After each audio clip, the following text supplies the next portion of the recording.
asam basa serta non-logam lainnya. Zat yang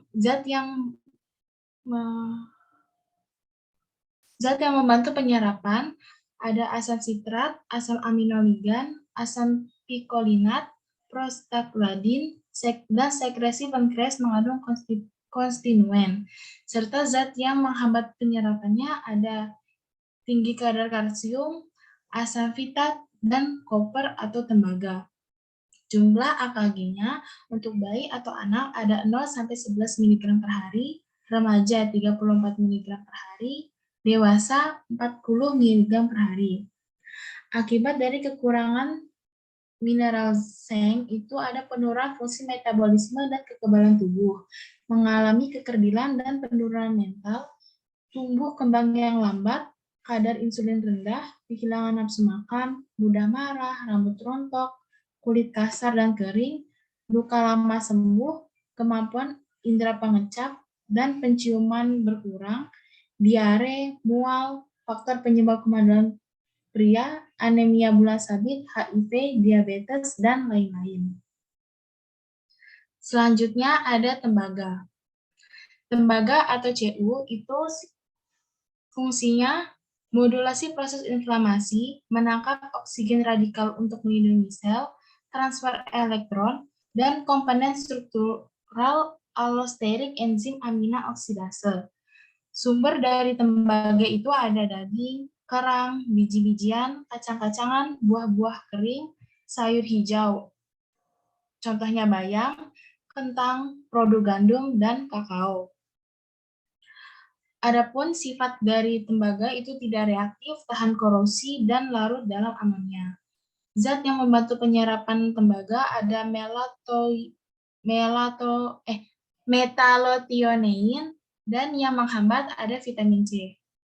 Jumlah AKG-nya untuk bayi atau anak itu 200-570 mikrogram per hari, laki-laki dewasa 2,3 mg per hari, wanita dewasa 1,8 mg per hari. Adapun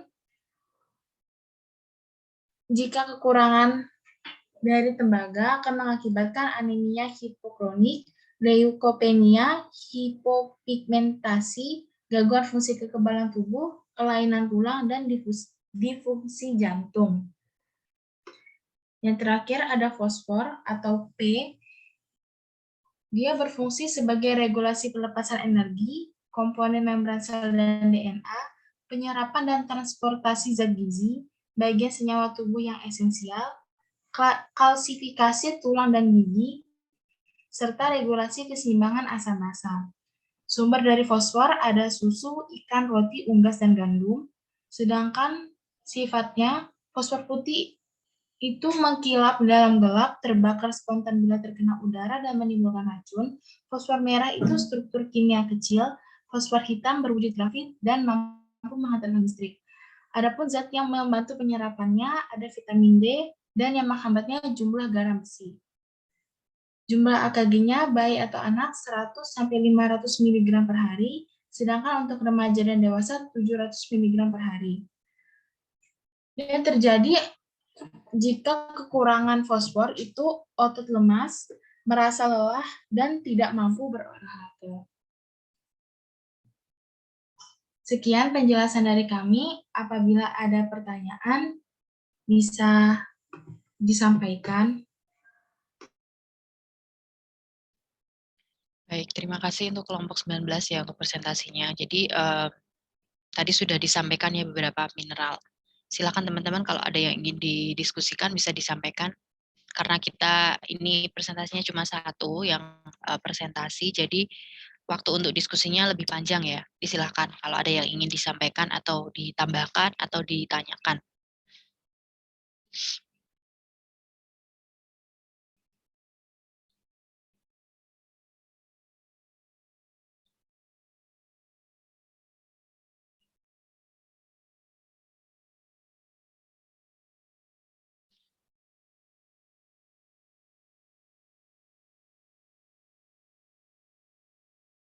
Ayo, ada diam.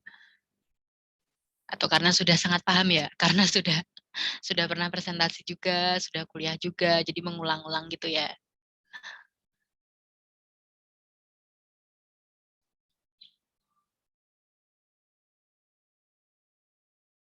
Ada yang ingin ditanyakan tidak?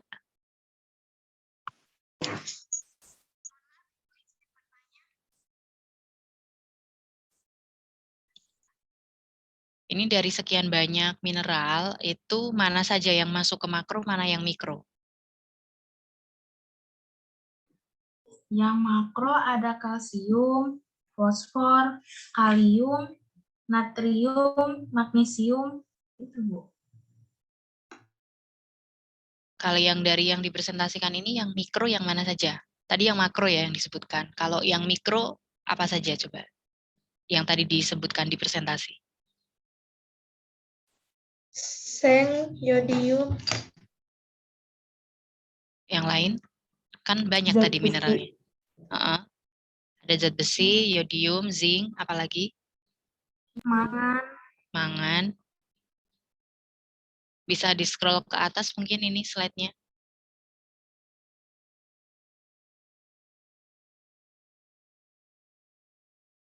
Oke, ada apa saja di situ?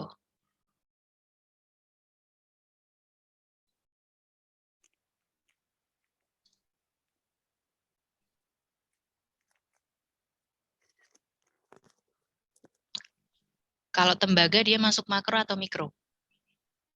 Mikro. Mikro ya, room. Oke, mungkin saya ingin tanya nih yang bisa ditampilkan yang bagian yodium.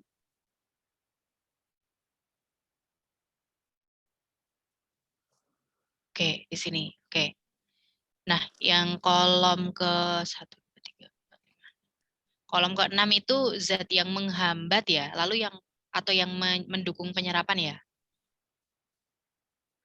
Itu kok sama gitu. Jadi di situ ada yang menghambat sama mendorong penyerapannya. Itu ada dua-duanya ada zat goitrogenik, yang benar yang mana? Ada yang bisa menjelaskan? Ini tidak harus dari kelompok yang presentasi ya, yang lain juga boleh menjawab. Itu kok dua-duanya ada zat goitrogenik, padahal kan itu berlawanan ya. Yang satunya mendorong atau mendukung penyerapannya, yang satunya menghambat gitu. Nah, yang benar yang mana? Nggak mungkin dong satu zat dia fungsinya dua.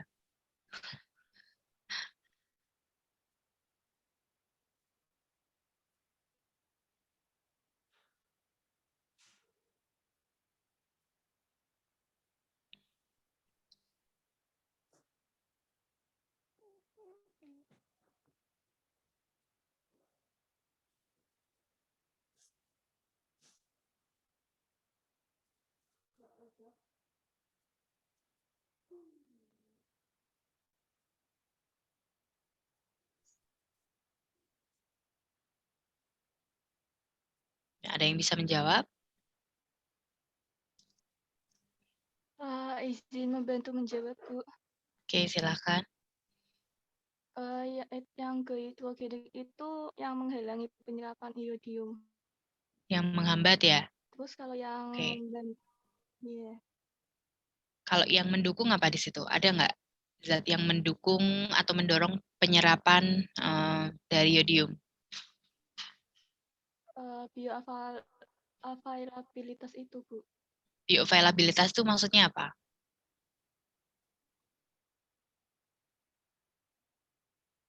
Tadi sudah benar ya. Jadi zat goitrogenik itu dia tidak dia fungsinya untuk menghambat gitu.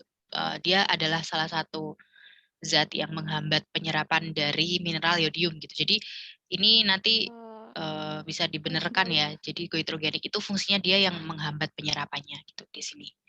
Nah, kalau yang ada di menyerap di sini ada juga ditulis bioavailabilitas, maksudnya bagaimana?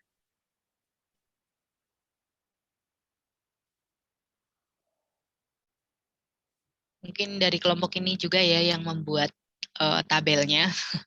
Silakan mungkin bisa dijelaskan referensinya dari mana ada bioavailabilitas itu apakah, dan bioavailabilitas itu maksudnya apa gitu. Soalnya itu bukan nama zat ya, bioavailabilitas itu bukan istilah untuk zat gitu ya. Kalau goitrogenik itu kan zat tertentu, zat yang disebut goitrogenik itu dia menghambat penyerapan yodium. Kalau bioavailabilitas itu apa sih sebenarnya maksudnya?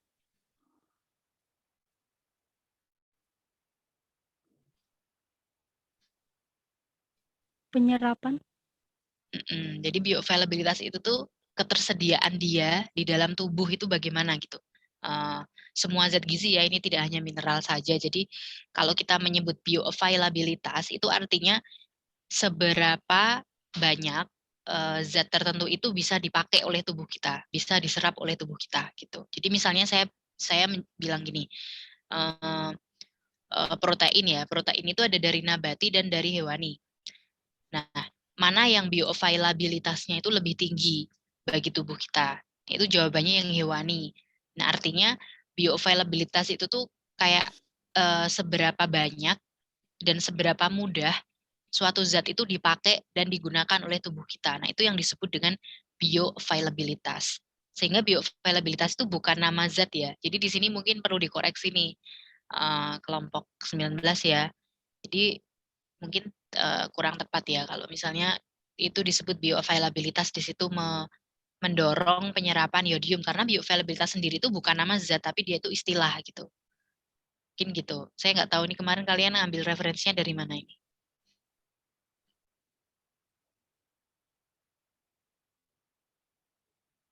Jadi gitu ya untuk yodium.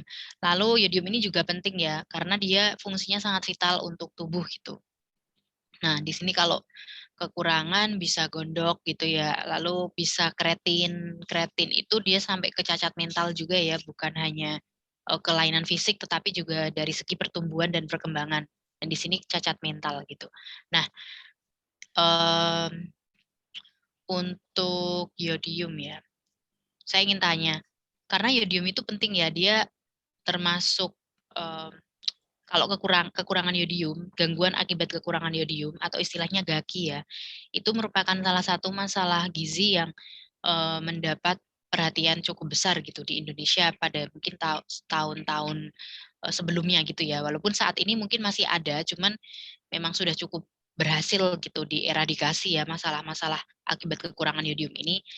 Nah, ada yang bisa menjelaskan kekurangan yodium itu biasanya terjadi di mana dan mungkin beberapa daerah endemis itu di mana di Indonesia gitu?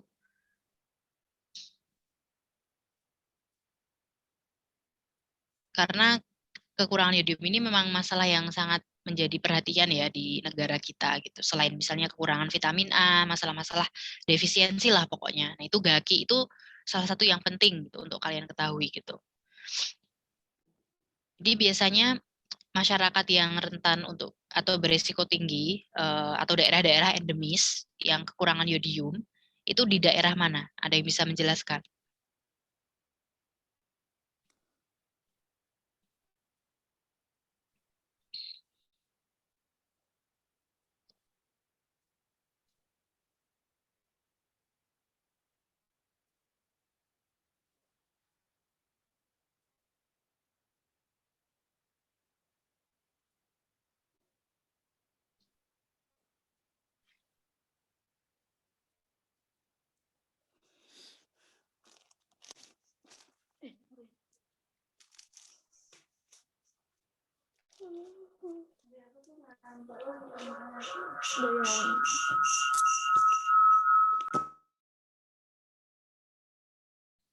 Ada yang mungkin pernah baca gitu ya tentang GAKI?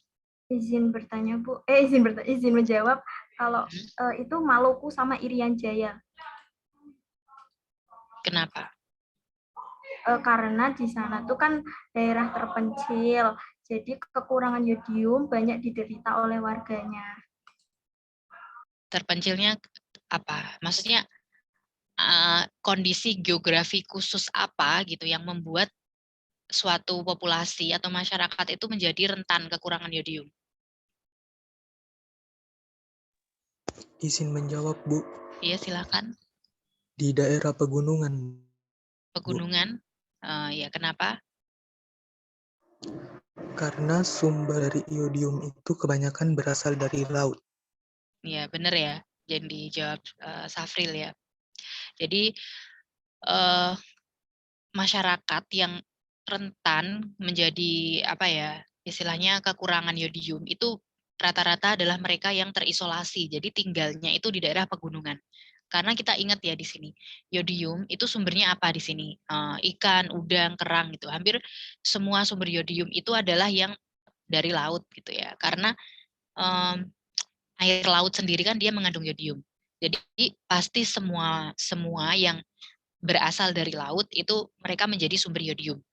Nah, sementara masyarakat yang tinggal di pegunungan itu kan mereka jauh dari laut. Jadi em, yang pertama itu ya, yang pertama alasannya itu karena sumber-sumber bahan makanannya mereka itu sedikit yang dari lautan gitu. Jadi mereka cenderung masyarakat itu kan cenderung mengkonsumsi bahan makanan yang memang ada atau tumbuh di sekitarnya gitu ya. Ketersediaan bahan makanannya itu terbatas.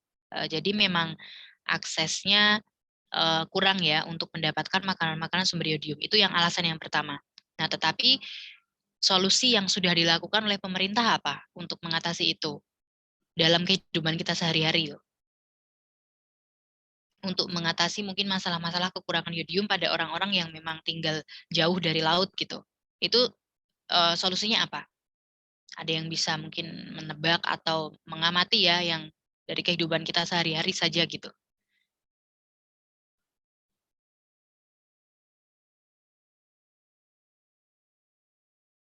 Untuk bisa mendapatkan yodium itu yang mudah caranya gimana? Dari mana?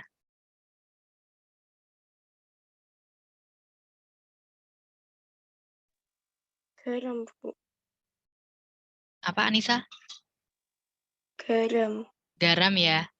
Benar ya. Jadi tadi benar Anissa. Jadi solusinya dari pemerintah itu ya memfortifikasi gitu. Jadi garam dapur itu kan ada yang beriodium ya, harus ya. Sebenarnya harus beriodium. Nah, itu kan dia ditambahkan. Jadi bukan secara alami garam dapur itu ada yodiumnya tuh enggak. Karena garam itu rumus kimianya apa? NaCl. NaCl. NaCl. Artinya dia hanya terdiri dari natrium dan klorida. Nah, garam itu kan dari air laut juga gitu ya. Nah, sehingga solusinya ya fortifikasi gitu. Jadi garam itu ditambahkan zat yodium sehingga itu bisa menjadi salah satu solusi ya untuk masyarakat kita bisa memenuhi kebutuhan yodiumnya karena memang yodium itu diperlukan dalam jumlah kecil sebenarnya tapi fungsinya sangat vital. Nah, sehingga dengan adanya penambahan yodium pada garam, nah itu kan kita diwajibkan ya, bukan diwajibkan tapi disarankan ya untuk mengkonsumsi garam yang beriodium gitu. Nah, itu fungsinya sehingga masyarakat yang mungkin dia kekurangan akses untuk makanan-makanan dari laut, itu dia bisa tetap terpenuhi kebutuhan yodiumnya melalui penggunaan garam yang beriodium. Gitu. Sehingga memang aturannya semua garam yang beredar itu harus ditambahkan yodium. Gitu. Itu salah satu solusinya. Lalu yang kedua, tadi faktornya ya, yang kenapa mereka bisa resiko tinggi kekurangan? Itu karena yang pertama dari akses makanannya. Yang kedua apa? Dari orang-orang yang tinggal di pegunungan, itu selain aksesnya yang membuat mereka lebih tinggi lagi resikonya untuk kekurangan yodium itu apa? Ini saya kasih clue ya. Jadi clue-nya adalah dari zat penghambatnya.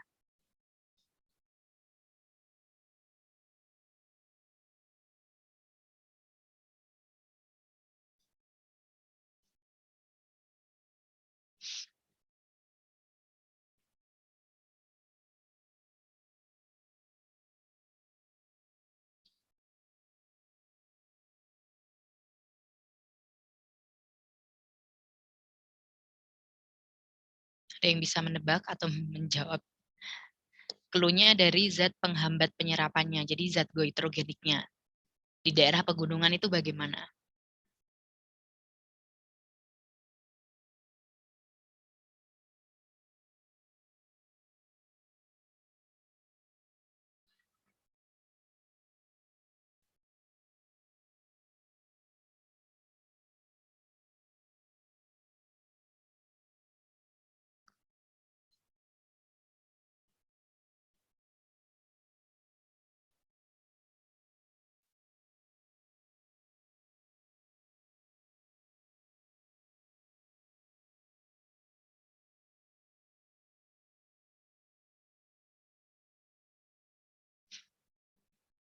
Zat goitrogenik itu apa sih?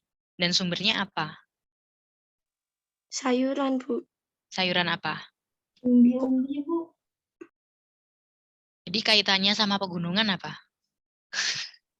Karena di Banyak pegunungan perkebunan. Ya,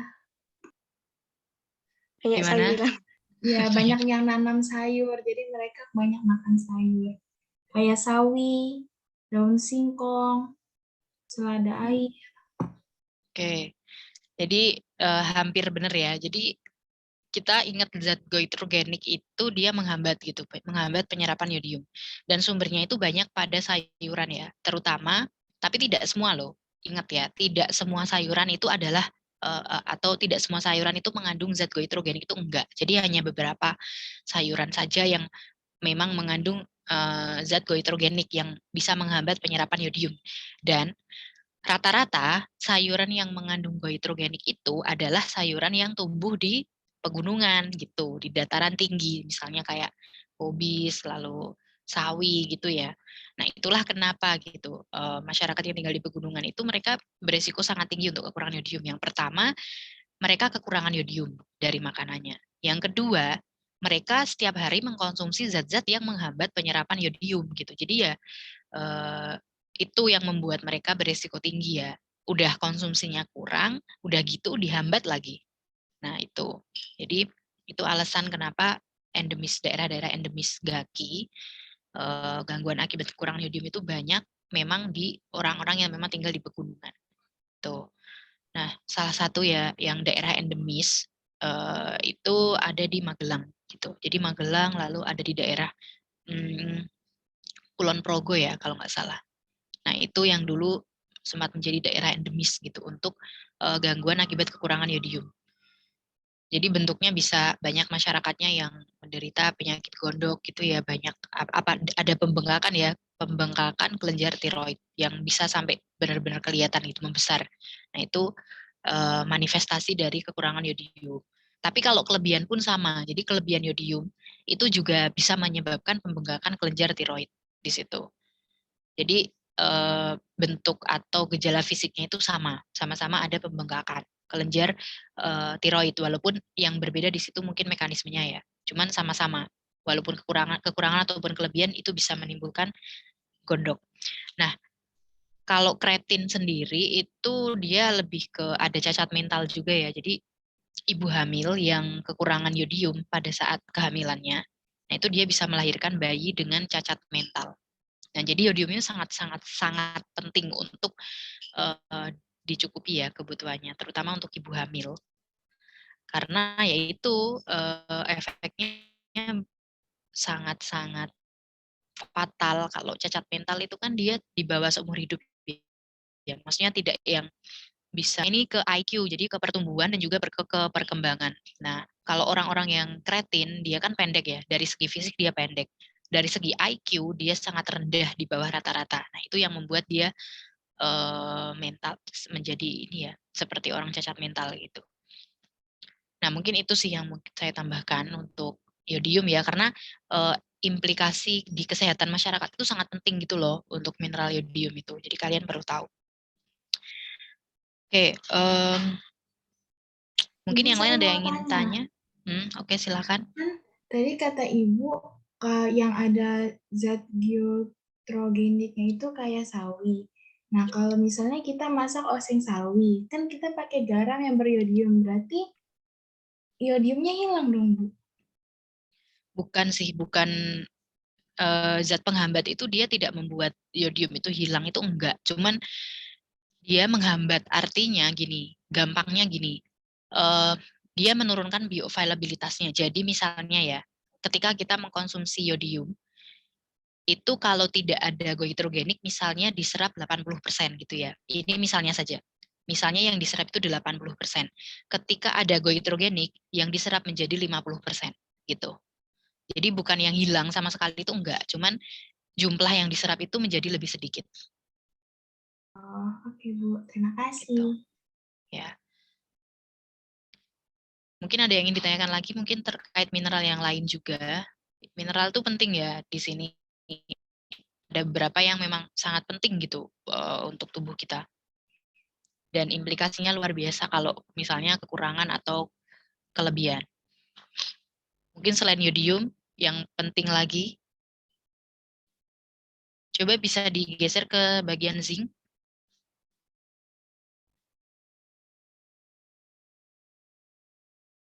Oke, zinc. Nah, zinc ini penting juga ya fungsinya terkait sistem imun. Nah, dia bisa mencegah infeksi dan lain sebagainya. Nah, oh iya, ini saya ingin tanya. Untuk AKG yang kalian cantumkan di sini itu AKG tahun berapa ya? Referensinya.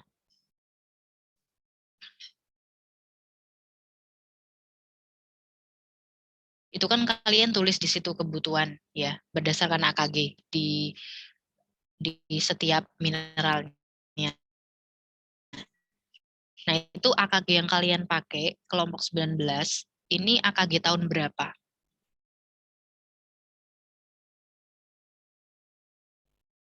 Saya lupa, Bu, tapi kalau saya buka Boleh. file baru, Coba boleh dicek. nggak, Bu? Tapi tetap saya-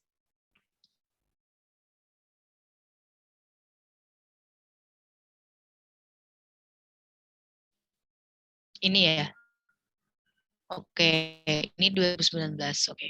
Berarti sudah yang terbaru. Ini saya memastikan aja kalian pakai yang paling baru gitu. Kok ada yang jadi yang AKG yang sebelum tahun 2019 itu beda ya. Jadi memang AKG itu dia selalu diperbarui gitu. Jadi kita pastikan kalau pakai AKG yang paling baru. Kalau yang 2019 berarti sudah yang paling baru. Nah, di sini zinc ya. Kalau untuk kalau kita lihat dari fungsinya ya, dari fungsinya di sini. Kira-kira apa yang penting dari zinc untuk bayi di sini? Apakah ada suplementasi zinc untuk bayi?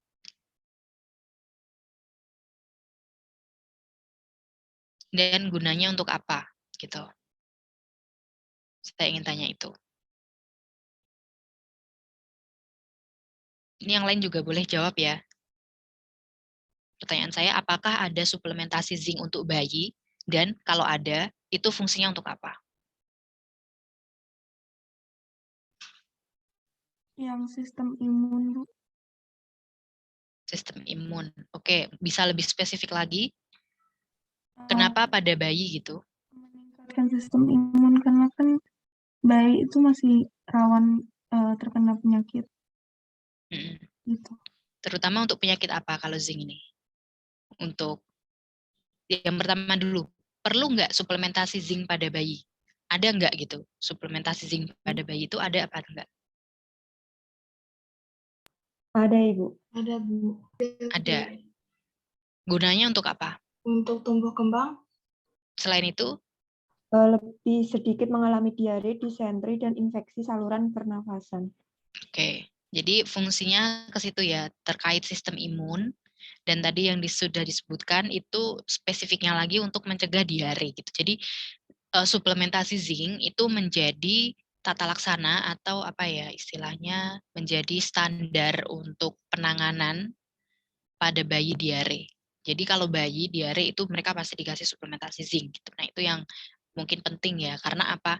Karena ya itu sudah banyak banget penelitiannya tentang zinc dan diare pada bayi. Jadi karena fungsi zinc ini dia lebih banyak ke meningkatkan dan membantu meningkatkan sistem imun pada bayi itu menjadi penting untuk bisa mencegah berbagai jenis infeksi. Nah, kenapa bayi? Kenapa kalau orang dewasa mah nggak perlu gitu, misalnya dikasih suplementasi zinc. Kalau misalnya diare ya dewasa, mungkin tidak se-urgent itu untuk diberikan suplementasi zinc. Tapi kalau pada bayi itu memang harus.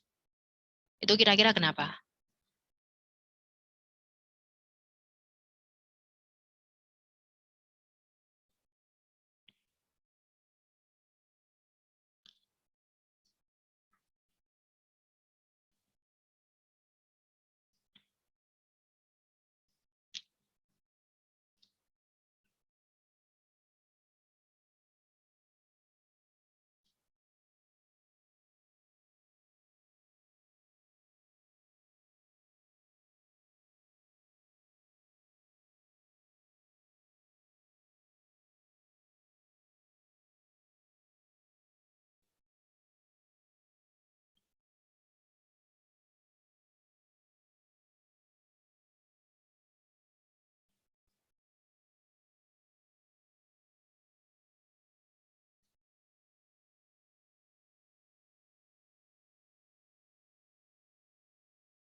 Kira-kira kenapa? Dari keparahannya wis. Kalau dari bayi diare itu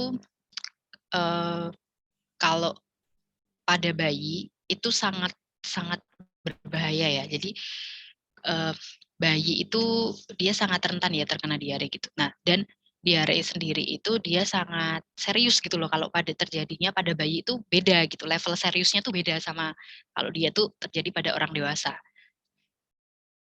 Mungkin orang dewasa itu nggak akan sampai meninggal ya kalau dia diare. Tapi kalau bayi, apakah dia bisa meningkatkan risiko kematian dengan adanya diare?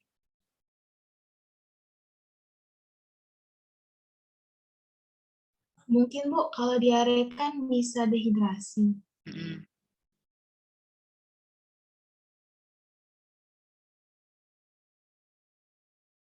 Nah, jadi sebenarnya dari segi keseriusan penyakit ininya ya. Jadi kalau pada bayi itu diare itu sangat serius ya. Jadi bukan suatu hal yang bisa diabaikan gitu loh. Jadi kejadian diare itu bisa sampai sampai membuat kematian kalau pada bayi. Nah, itulah pentingnya ya. Pentingnya untuk pencegahan diare pada bayi. Nah, itu karena memang bayi ini masih termasuk populasi yang rentan ya. Artinya dia apa ya? Ketahanan tubuhnya itu belum se belum sekuat kalau misalnya dia udah dewasa gitu ya. Jadi bayi ini kelompok rentan sehingga ketika ada infeksi, ada diare itu efeknya itu sangat-sangat luar biasa gitu loh. Kalau orang dewasa mungkin diare ya udah gitu ya lemes. Mungkin dengan adanya rehidrasi sudah bisa mengembalikan lagi gitu ya. Kalau pada bayi itu harus disuplementasi seng karena untuk memboosting kekebalan tubuh sehingga tidak terjadi berulang. Jadi kalau ada kejadian diare berulang pada bayi, itu resikonya bisa meningkatkan kematian. Kemudian dia bisa mempengaruhi tumbuh kembangnya. Kalau anak balita atau bayi yang semakin sering diare, dia akan menderita apa? Resiko terkena apa? Malnutrisi ya. Jadi status gizinya cenderung jelek. Nah, kalau misalnya dari kecil dia status gizinya sudah jelek, nah itu akan dibawa sampai dia tumbuh gitu loh. Jadi efeknya itu long last. Long last itu maksudnya jangka panjang. Nah, jadi itu yang menjadi penting untuk bayi ini diberikan suplementasi zinc supaya bisa mencegah adanya diare dan juga berbagai penyakit infeksi. Gitu. Jadi dari situ ya.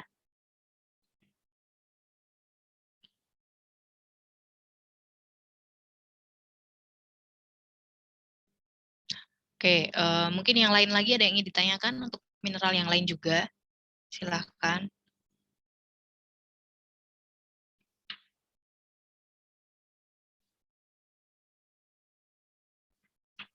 Ibu, Ya. saya pernah dengar kalau kita makan nggak boleh sambil minum teh. Padahal kan orang Indonesia hobinya itu kalau makan pasti minumnya es teh manis ya. Itu benar ya Bu, menghambat zat besi.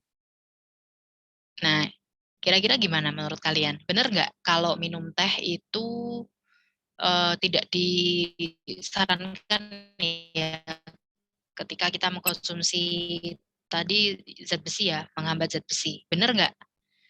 Secara ilmunya benar atau tidak kalau teh bisa menghambat penyerapan zat besi? Mungkin bisa di-scroll ke bagian zat besi, ininya slide-nya. Fe ya, zat besi. Nah, dilihat di situ. Apa saja yang bisa mendorong penyerapan dan juga menghambat. Yang menghambat tuh Bisa tanin. menghambat, Bu. Teh itu mengandung apa? Kafein. Kafein apa tanin? Tanin. Tanin. Tanin apa kafein? Yang benar apa? Dua-duanya ya yang benar ya. Jadi teh itu mengandung tanin dan juga kafein. Cuman memang kafeinnya dia tidak setinggi pada kopi gitu. Jadi teh itu tetap mengandung ada kafeinnya di situ, cuman kadarnya lebih rendah. Kalau sumber utama kafein itu dari kopi ya. Jadi kalau kopi itu memang kafeinnya yang tinggi. Nah, di situ tapi juga selain kafein juga ada zat yang lain juga sebenarnya gitu. Nah, sama dengan teh. Jadi teh itu di situ ada kafeinnya juga, tapi kadarnya lebih jauh lebih rendah. Nah, yang dominan di situ ada tanin. Nah, di sini jadi tadi jawabannya gimana? Pertanyaan Kira tadi. Apakah kalau minum teh sambil makan itu bisa menghambat penyerapan zat besinya? Iya atau tidak? Iya. Bisa, Bu. Kalau dia makan yang mengandung zat besi. Iya, jadi iya ya, bener ya, itu bener. Jadi itu bukan mitos tapi itu fakta gitu. Karena teh mengandung tanin dan tanin itu dia bisa mengikat Fe sehingga Fe-nya tidak diserap oleh tubuh gitu. Sehingga bisa mengurangi bioavailabilitas zat besi. Kalau kita minum teh sambil makan makanan yang sumber zat besi. Jadi sebaiknya kalau kalian menyarankan ke atau ada yang tanya ke kalian gitu ya, biasanya kan kita kalau misalnya makan ayam geprek misalnya ya di restoran atau lesehan gitu, itu kan biasanya kita makannya sama es teh gitu. Itu memang sangat umum sih. Nah, jadi kalau kalian sudah tahu ada interaksi antara beberapa zat gizi di situ, sebaiknya yang kalian sarankan gimana? Minumnya pakai air mineral aja. Minumnya apa? Pakai air Kalau mineral aja. air mineral aja, ada opsi yang lebih baik nggak dari air mineral? Es jeruk, Bu. Kenapa es jeruk? Karena vitamin C. Oke. Iya ya, jadi gitu ya. Jadi lebih baik ketika kita mengkonsumsi daging ataupun sumber zat besi yang lain, bisa misalnya daging merah yang mengandung vitamin C, ataupun tidak harus minuman juga nggak apa-apa sih. Jadi misalnya buah gitu ya, setelah mengkonsumsi daging kita makan buah atau yang lain ya. Pokoknya yang mengandung vitamin C supaya apa? Supaya penyerapan zat besi itu lebih maksimal di dalam tubuh gitu. Jadi karena vitamin C itu mendorong penyerapannya, jadi ya dibarengi sama yang sumber vitamin C, jangan yang tanin atau kafein gitu. Karena di situ dia bisa menghambat penyerapannya. Tapi yang perlu kalian pahami, menghambat itu bukan yang terus nggak diserap sama sekali, enggak ya. Seperti tadi yang saya jelaskan di awal.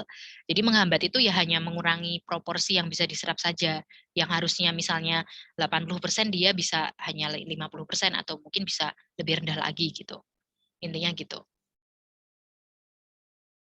Nah, zat besi ini juga penting ya. Kalau kekurangan dia efeknya salah satunya anemia.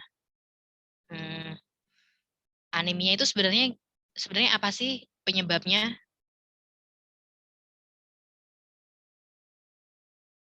Zat besi itu perannya di mana gitu yang dia bisa menimbulkan anemia?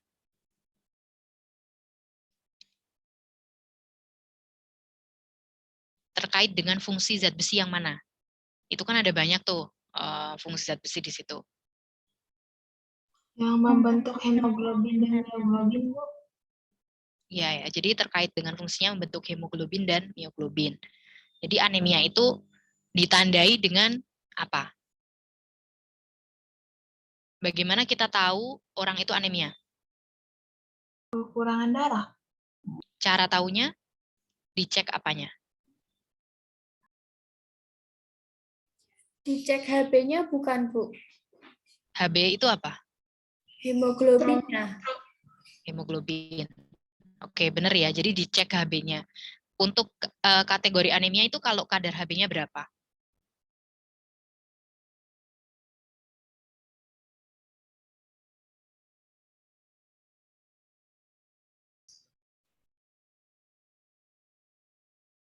Kurang tahu, Bu, tapi menurut saya yang cewek sama yang cowok itu beda.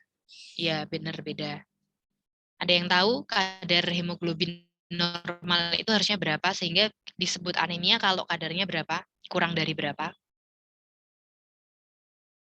Kalau yang laki-laki dewasa itu kurang dari 13 gram. Kalau perempuan? 12 gram. Ya. Kurang dari ya? Iya, kurang dari 12 gram. Ya, jadi gitu.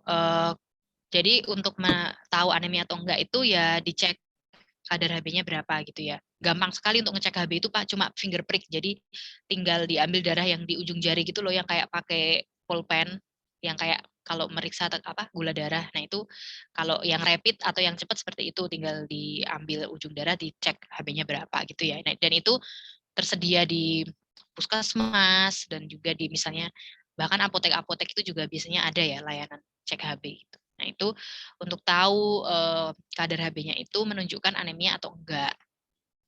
Nah, kondisi anemia ini juga penting ya, penting yang lebih beresiko untuk anemia itu laki-laki atau perempuan?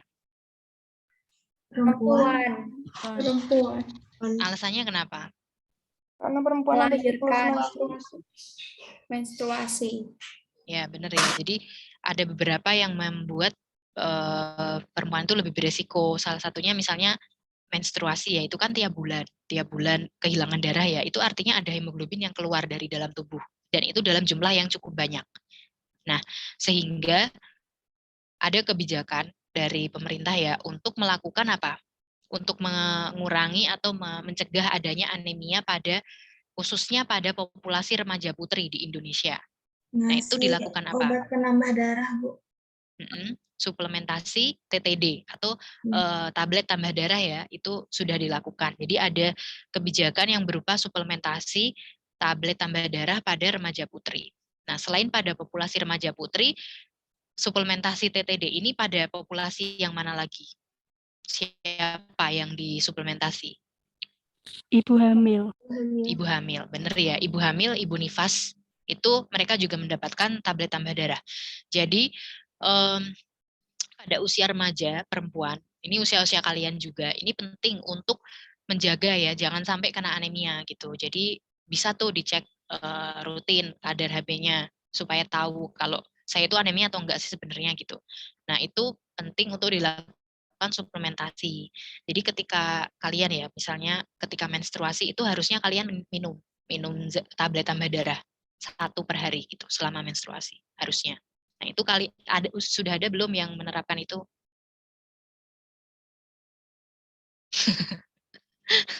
Belum ada ya? Ada nggak dari kalian yang sudah minum tablet tambah darah?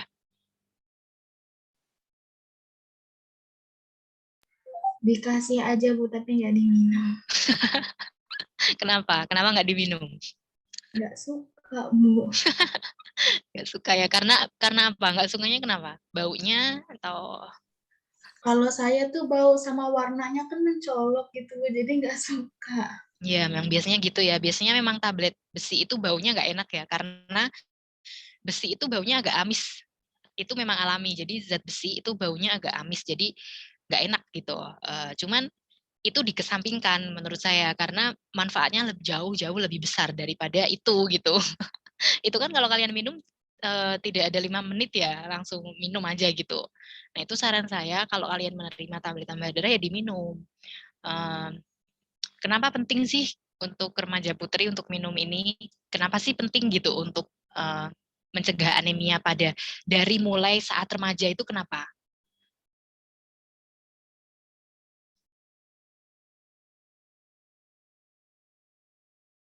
Sebenarnya kenapa efeknya? Kalau misalnya kalian anemia itu kenapa efeknya?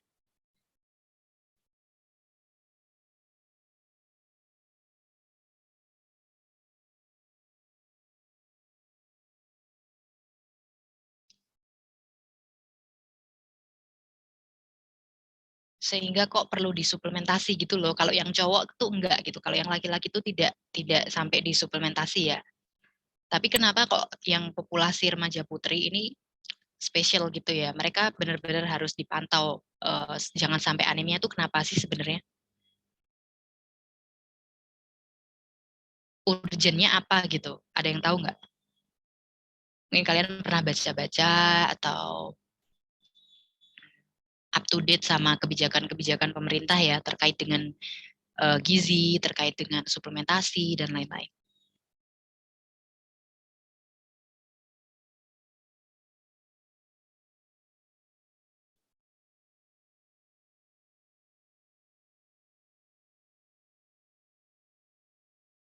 Nanti kalau udah punya bayi mungkin Kenapa? berpengaruh.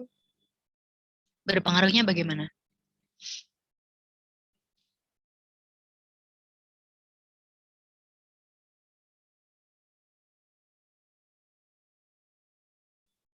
Nanti biar anaknya nggak stunting, Bu. Ya itu poin yang bagus ya dari Anissa ya, biar anaknya nggak stunting. Gitu. Jadi sebenarnya status gizi remaja putri saat ini itu bisa menentukan kualitas generasi mendatang. Artinya kalau status gizi remaja putri saat ini jelek, itu bisa dipastikan mungkin 10 tahun ke depan, 20 tahun ke depan generasi muda negara kita itu akan jelek juga gitu. Jadi yang menentukan tuh kita. Itu ya. Itulah kenapa pemerintah itu sangat gencar untuk promosi ya, istilahnya mencegah dan memberikan intervensi gizi pada kelompok remaja putri, terutama dari segi menjaga status gizinya, salah satunya anemia. Karena apa? Karena remaja putri ini yang nanti kan mereka akan istilahnya ketika mereka sudah dewasa, mereka yang akan meneruskan ya generasi gitu, karena akan punya anak dan lain-lain. Nah, kalau cowok kan enggak, yang akan melahirkan itu kan yang perempuan. Jadi status gizi anak-anak bayi yang akan lahir itu kan tergantung dari status gizi ibunya. Nah, status gizi ibunya ini dia harus baik dari sejak dia remaja. Nggak bisa itu dikatrol pas dia mau hamil aja tuh nggak bisa gitu. Jadi nabungnya ya, istilahnya nabungnya itu harus dari awal, harus dari pas usia produktif, artinya dari usia remaja. Kalau dari usia remaja ini status gizinya sudah baik, status anemianya baik, maksudnya dia tidak anemia, nah itu nanti akan bisa mempengaruhi ketika dia punya anak. Jadi anaknya yang dilahirkan itu beresiko lebih rendah untuk mengalami stunting, untuk mengalami malnutrisi.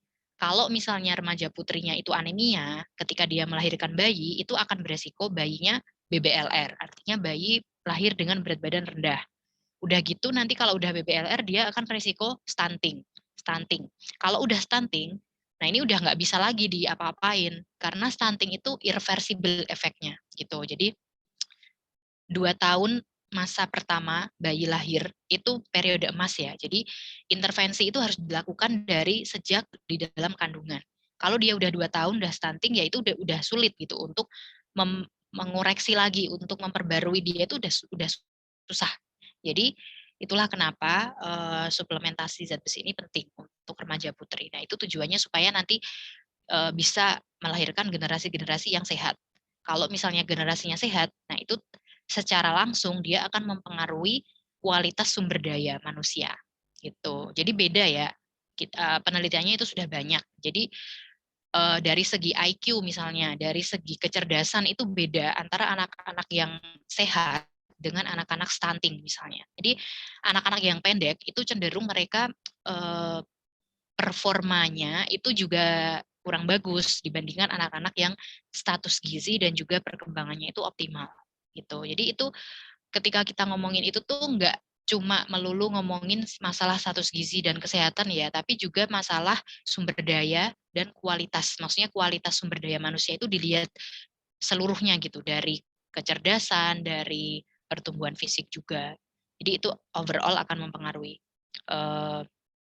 mempengaruhi masa depan bangsa lah istilahnya gitu. Itu pentingnya ya, kenapa harus ada suplementasi TTD pada remaja putri. Jadi nanti kalian nih, karena udah tahu ilmunya, kalau dikasih TTD diminum. Ini saya ngomong kayak gini karena saya sendiri juga melaksanakan ya, maksudnya saya juga mengonsumsi zat besi juga gitu kalau pas memang lagi butuh. Jadi kalian kan masih lebih muda lagi, maksudnya masih remaja gitu. Jadi silakan nanti diminum ya TTD-nya ya kalau pas menstruasi ya. Gitu. Sudah cukup jelas sampai di sini. Mungkin itu beberapa poin yang saya bahas di sini yang menurut saya penting ya, a part of topik tentang mineral gitu. Jadi harus tahu juga kaitannya dengan realitas yang ada dan juga mungkin kebijakan yang ada di Indonesia gitu terkait dengan suplementasi misalnya gitu. Nah, kita mungkin masih ada waktu 5 menit lagi sampai jam 9. Kalau ada yang masih ingin ditanyakan silakan. Ibu izin bertanya, kalau misalnya ibu hamilnya itu darah tinggi itu pengaruh bahaya juga ya bagi bayinya? Darah tinggi, istilah pada kehamilan itu ada sendiri apa? Istilahnya ketika tekanan darahnya tinggi pada saat hamil. Namanya apa? Ada yang tahu?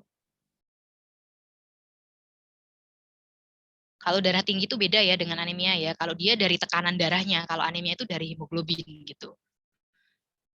Kalau darah tinggi itu istilahnya eklamsia. Jadi preeklamsia atau eklamsia itu adalah kondisi ibu hamil yang mungkin dia mengalami tekanan darah tinggi.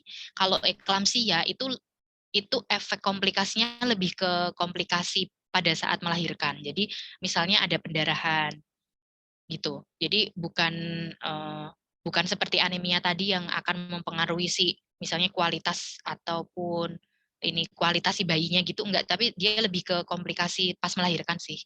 Jadi kalau ibu hamil yang eklamsi itu akan ada risiko tinggi untuk misalnya kematian saat melahirkan, lalu ada risiko untuk terjadi perdarahan dan sebagainya gitu. Baik, Bu, terima kasih. Oke, ada lagi yang ingin ditanyakan terkait mineral ya?